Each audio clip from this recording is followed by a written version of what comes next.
Lapiam Bari Bari, a name synonymous to a people holding on to their ancestral identity but losing a critical component. By their facial marks, they appear as Kanuri. But when you confront them with a hello in Kanuri, many are in oblivion. The name Lafiam Bari Bari, shortened as Lafia, also has a trust to the northeast, especially or specifically Borno, with its allegiance unshakable. According to history, they said that while they were moving around, Dunama came and discovered a stream that is still flowing from the southern part of the present Lafia to the west. And that is what is called the Amba stream. So he saw the area very good and accommodative, very fertile. So he came back to Kwandere and told the chief of Kwandere then that he has seen an area with a very few people that are settled there called Anene. So he would want to go there and stay. And the chief of Kwandere said, okay, since you've seen a place that you are very comfortable with and you want to settle there, I pray that you go there and settle there peacefully. So that's how the name of Lafia emerged. So the Nama came to this side and met this group of people called Anene. He did not fight them, but they just, left the present settlement where they were settled and then advanced southward, and then Dinama settled where they were. A lunch could have saved them a lash from me if I was served brabusko, a special in the array of delicacies, top of the menu in a typical Kanuri setting. What I had, quite contrary. The city is no doubt being pampered by nature, because it seems to have been halved by the river Amba, with each side emptying its used and rainfall waters into the river. That has been made seamless, a deliberate effort by successive government building canals that reminds me of my days in Lagos. These canals are constructed in such a way that no matter the amount of rainfall, in minutes the city goes dry.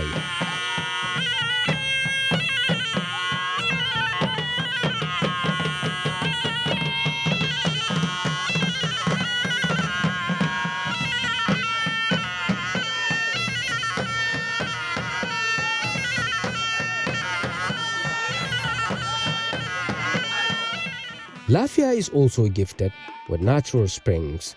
In its kitty, one of the oldest and deepest boreholes ever built in that part of the country. All these sources of water drains into the river Amba, which quickly twists it into a purifying plant, supplying the town. A quick assessment of supplies within the town, however, leaves much to be desired.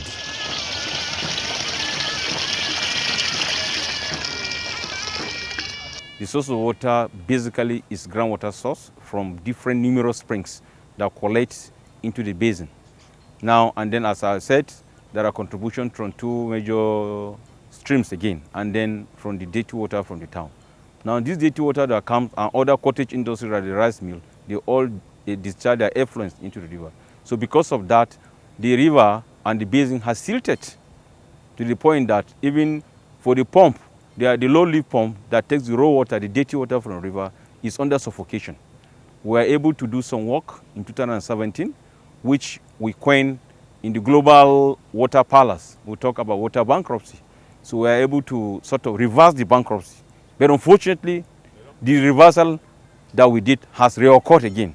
What was responsible for the reversal? There are some certain aspects of the work, A, B, C, D. The D, C, D, E was not done. That is the evacuation of the debris that were brought out by the dredgers and then the swamp buggies of the place. They have not been evacuated from that place. And then some pitching was supposed to be done. Then again, all the dirty water that come from the two flanks of the town, because this particular basin separates the two, the Lafia town, the old Lafia town, and then the other side of Lafia going to Doma. All the water, they all drain into that main drainage system. Ideally, there's supposed to be a parallel pipeline, a major pipeline that collects all this dirty water so that it empties it after the weir instead of coming in to the basin. But two things have happened now. As the water is coming, it's silting the place, it's deteriorating the water quality, leading to even water quality challenge. And that's why, and the treatment plant as it were, it was constructed in 1985. It took, the stages were based on the raw water quality at that time. But as we speak, we cannot guarantee the quality in the sense that yes, we can be able to guarantee the physical properties. But there are other sundry issues. The town has grown from the old Lafia village to a city now. Land use house, other anthropogenic activities are going on, and all discharge into the place. It means we'll have to possibly rejig or recalibrate the treatment plant to be able to take care of maybe some heavy metals, etc., etc. Because some of the effluents that come to the river contains something like phosphor, sulfur from even detergents, leading to the food for water hyacinths. So water hyacinths usually kill rivers. From the work we have done, you will see the place had resilted even to almost 0.5 meters. That's why you can walk on the river. This is a river that use canoes to like a regular. But now you have seen from what you have seen, you can even walk. Now we are talking about a river supposed to have minus into the depth if you do kind of hydrographic studies. But now it has built up to a place whereby, to the point whereby the river has become even a farm. You can see rice cultivation and other crops on the river. So what can we do to be able to salvage this? It will now require hydrographic studies, what we call bathymetric studies, to be able to determine the original depth to the base of the dam, as it were. Having done that, we have to do the dredging. After the dredging, then we'll go and do what we didn't do in the other time, to stump pitch and then to create major drainage system to be able to discharge after the dam. Having done that, the condition of the plant, we are supposed to have 2 raw water pumps in that place. But as we speak, only one is functional. We have a new one which we are making effort to be able to install it so that at any given time, pump 1 can be working, the other one is standby. The second one is in the store. We are making preparation to see how we can be able to install it so that we shouldn't be taken on unawares, because it can break down even in the midnight while the operation is going on. That's from the raw water component. Now the other aspect in the treatment plant, yes, fairly is okay, but they need service, like the generator requires to be serviced regularly, because every day it works for a barely minimum of 4 to 5 hours. So, and then the other treatment component. Now, in terms of power, we rely solely on diesel. The NEPA, the conventional power from the PHCN that comes to this plant, the power is not strong to the point that it cannot be able to roll our pumps. That's why we have written to government for a technology that the problem is not insupportable. That's what we call power safe, like a mega transformer that you can put to increase the power or to regulate, to regulate it if there is so much upsurge, so that it can be able to use, so that cost of production of water will be minimized.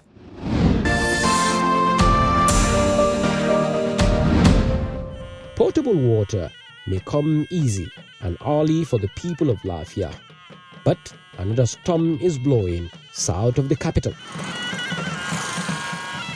Doma is home to millions of Nigeria's agents of food security. Every corner a success story of food production.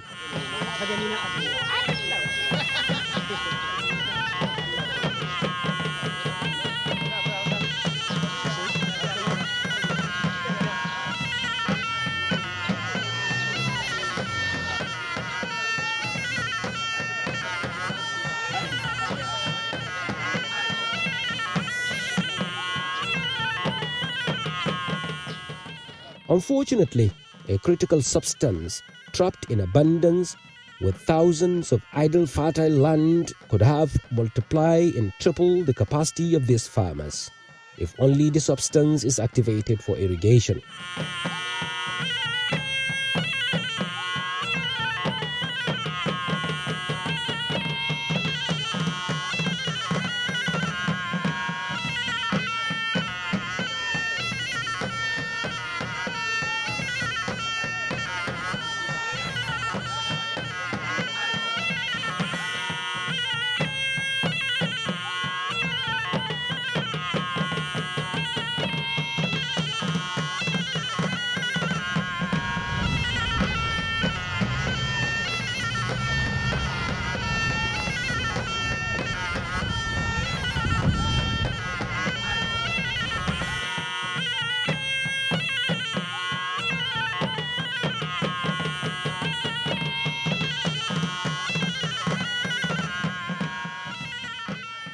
In 1985, about 37.5 million cubic meters of water has been trapped here in Doma Dam. Subsequently, after completion of the project in 1990, 20% of the water supply aspect of it has been activated.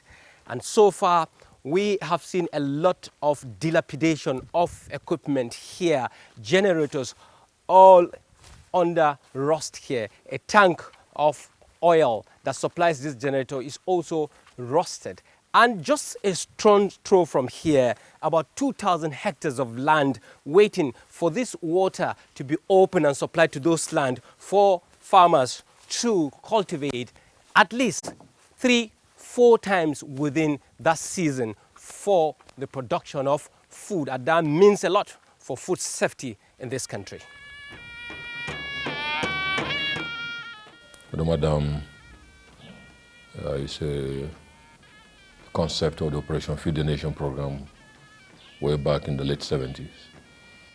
Was backed upon as one of the major agricultural intentions of the federal government during President Shehu Shagari. It came up side by side with the Bakolori Dam in Sokoto as part of the agricultural development program of the government then.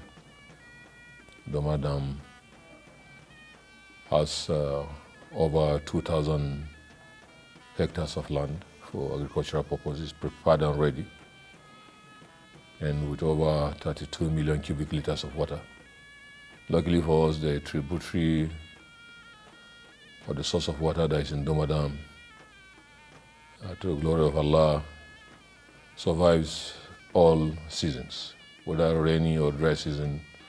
It's at that minimum level of 32 million cubic liters of water. And at the rainy season is worse, and that's why it overflows its bank at certain moments. And being a dam in a predominantly agricultural community, we celebrated the dam. Since agriculture is our mainstay, it was our pleasure then that we'll farm during the rainy season when God sends on the rain, and the dry season we'll engage in a source of livelihood of agriculture during the dry season. This laudable intention, unfortunately, has only served our purposes during the rainy season, because the irrigation component is not yet a success. There was the initial laying of several pipes and discharge points for agricultural purposes during the dry season. We were not so lucky to have the essential equipment for dry season agriculture in place. So we end up only benefiting from the over 2,000 hectares only during the rains. But once it's dry season, unless you have the water pumping machine that can bring water from, that's for those that can farm near the bank or the water source. And you have water pumping machine, you cannot bring water to the extent it can go for you to do dry season farming. But any of such land, arable land, that is not at the water bank, there is no way anybody will embark on any dry season farming. So at the end of the day, the success of the dam thus far is only during the rainy season. For dry season agriculture, we hope will start in the near future, when the essential intervention and facilities are put in place by the Federal Ministry of Water Resources, which owns the dam, or its sister agency, the Federal Ministry of Agriculture, whose call and duty is to provide for all the essentials that will boost agriculture in Nigeria. So the over 2,000 hectares of land is there. The over 32 million cubic liters of water, rainy and dry season, is on ground, but we can't use it because it needs essential agricultural irrigation facilities to deliver to points of need for maximum utilization of the concept and the intentions of government in the agricultural service delivery for which the dam was constructed. I'm sure with over 32 million cubic liters of water, if you want to generate any form of electricity capacity, the dam should be able to deliver. Luckily for us, the state government then in Plateau and now in Nasarawa has been able to harness the facility of the dam to provide water supply to Domo. If it is well harnessed, I'm sure half of Nasarawa state can take their water supplies from Domo Dam. But at the moment, it is serving the purpose of water supply to the people of Domo. At least domestically, you are grateful. That aspect is in use. Other than that, the dam has not been in any form explored to its essential potentials that I'm sure the government established a dam for this far. As it is, as a dam, it has three components. That's the irrigation component, the hydropower component, and then the water component. So as per the initial design capacity. Somewhere around here, that is where the water supply component, where we have the raw water pumps, all the treatment value chain are all there. So the 20% is at the point of design or commissioning of the treatment plant. But because of several factors, which number one, the thinking was that the power component will have activated. So the power component will now power the treatment value chain. The power is required, and then the power will be required to pump the pumps for the irrigation component. Now, the issue of power is not a local problem, it's a national problem, which will have to result to using of generator and conventional power to the PHCN. The PHCN component is about 8 kilometers from Doma town to this place. Some of them, due to disaster, storm, fell down. As a result of that, do you call it neglect or paucity of funds, eventually were vandalized by vandals. So that had now decapitated the operation of the plant. We have to now resort to using generator. We have two generators. One is 1,000 kVA, 1,100 kVA, and the other one is 1,000 kVA. And the cost of running of them in terms of diesel, it's not easy because of the cost of operation. So for that reason, the 20% cannot be achieved because of this major impediment. Having said that, again, the issue of even the manpower, you can see the treatment plant is very far away from the town. And the need for recruitment of more staff in terms of operation. Another impediment, again, is that, I don't know, this is Nasarawa State, I don't know what is obtainable in other states. Water supply is not among the essential services.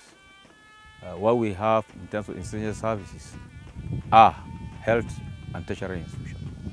And that now affects the level of operations up here. We don't do shift because we lack the required number of staff, the required number of professionals to be able to do shift. People in the hospital, they do shift trials. People in the security agency, they do shift trials.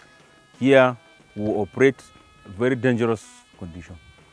People in the water sector are not enjoying, that's here I'm talking about, they are not enjoying what we call hazard allowances. So I don't know who should enjoy more hazards. Here you have all manner of hazards with the contemporary security challenge. Somebody can be abducted here, somebody can be kidnapped, and somebody can slip and fall into this river.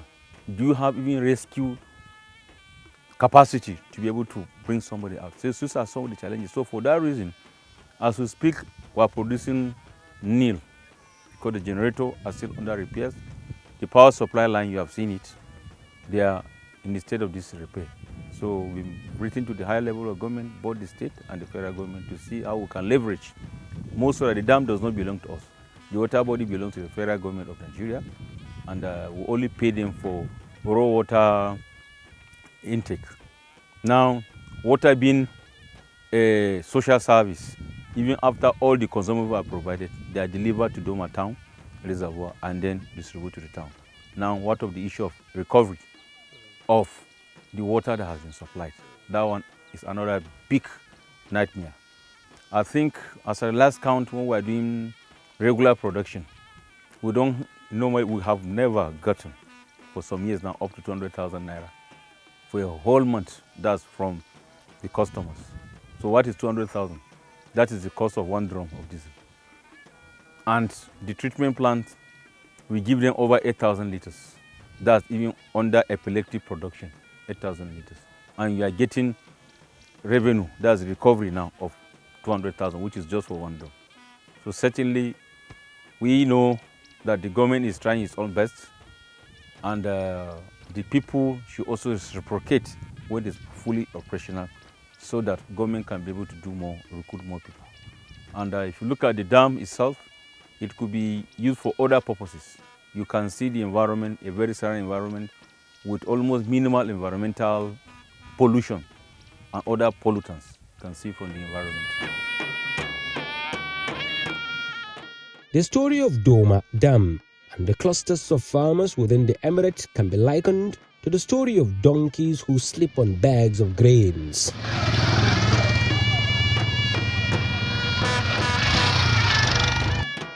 Then you have to watch our plight. The vehicle we used was obviously an SUV. All its powers were humbled when we mistakenly stepped away from our trucks.